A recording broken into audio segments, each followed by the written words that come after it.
தலைவா அனைவருக்கும் இனிய வணக்கம். இன்றைக்கி நம்ம இந்த ஒரு வீடியோவில் எதை பற்றி பார்க்க போகிறோம் அப்படின்னு பார்த்தீங்கன்னா, டிஆர்பி மற்றும் பள்ளி கல்வித்துறையில் வந்திருக்க முக்கியமான தகவல்களை இந்த ஒரு வீடியோவில் பார்க்கலாம்.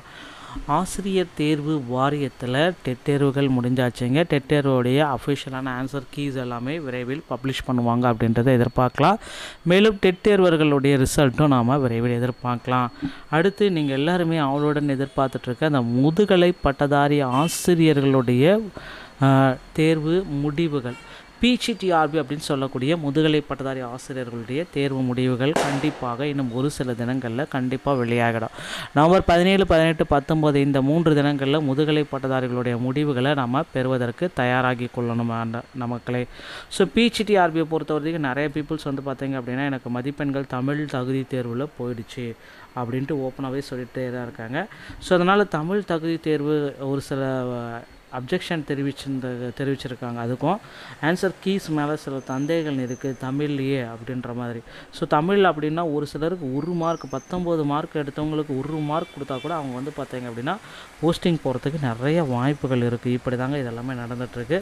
ஸோ கண்டிப்பாக அந்த தமிழ் தகுதி தேர்வு அப்படின்றது இப்போ கட்டாயமாக்கப்பட்டுள்ளது. அந்த தேர்வில் ஏதாவது இஷ்யூஸ் இருந்துச்சு அப்படின்னா நிச்சயமாக பார்த்தீங்க அப்படின்னா நீங்கள் மதிப்பெண்கள் பெறலாம். பார்ட் பி உங்களுக்கு கால்குலேஷனே பண்ண மாட்டாங்க. ஸோ இது எல்லாமே தமிழ் தகுதி தேர்வை வச்சு தான் உங்களுக்கு நடக்கும். ஸோ இது ரொம்ப இம்பார்ட்டன்ட். தமிழ் தகுதி தேர்வில் நிறைய பேர் ஃபெயில் ஆகிருக்கிறதுனால கட் ஆஃப் குறைஞ்சதாங்க இருக்குது.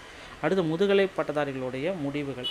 ஸோ பிஜிடிஆர்புடைய தேர்வு முடிவுகள் பார்த்திங்கன்னா விரைவில் பப்ளிஷ் பண்ண போகிறாங்க. ஆசிரியர் தேர்வு வாரியத்தில் பிஜிடிஆர்புடைய தேர்வு முடிவுகள் இன்னும் ஒரு சில தினங்கள் நவம்பர் 17 மற்றும் 18, 19 இந்த 3 தினங்களில் முதுகலை பட்டதாரிகளுடைய முடிவுகளை அதிகாரப்பூர்வமான இணையதளத்தில் பெற்றுக்கொள்ளலாம். ஸோ பிஜிடிஆர்பியில் நிறைய வேக்கன்சிஸ் பார்த்திங்கன்னா உயர்த்தணும் அப்படின்ட்டு கோரிக்கைகள் எல்லாமே வச்சுருக்காங்க. ஸோ அவர்கள் எதிர்பார்த்தது போலவே பிஜிடிஆர்பியில் கூடுதலான காலி பணியிடங்கள் இனி வரும் காலங்களில் உயர்த்தப்படும் அப்படின்றத நம்ம நிச்சயமாக எதிர்பார்க்கலாங்க. அடுத்து பள்ளி கல்வித்துறை சார்பாக ஒரு சில தகவல்கள் வந்திருக்கு பிஜிடிஆர்பி மற்றும் பள்ளி கல்வித்துறையில். ஸோ இது என்ன அப்படின்னு பார்த்தீங்கன்னா, இந்த முதுகலை பட்டதாரிகளில் இடைநிலை ஆசிரியர்களுடைய 8% இடஒதுக்கீடு அடங்கும் அப்படின்றத குறிப்பிட்டு சொல்லியிருக்காங்க. அடுத்து பிஜிடிஆர்பியில் புதிய வேக்கன்சிஸ் பட்டியல் எப்போ வெளியிடுவாங்க? இன்னும் ஒரு சில தினங்களில் பார்த்திங்கன்னா முதுகலை பட்டதாரி ஆசிரியர்களுடைய திருத்தப்பட்ட மற்றும் கூடுதலாக காட்டப்பட்ட வேக்கன்சிஸ் பட்டியலை நமக்கு வெளியிடுவாங்க அப்படின்றத நம்பலாம்.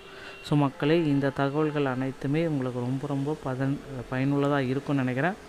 மீண்டும் ஒரு நல்ல தகவலோடு நான் உங்களை சந்திக்கிறேன். நன்றி, வணக்கம்.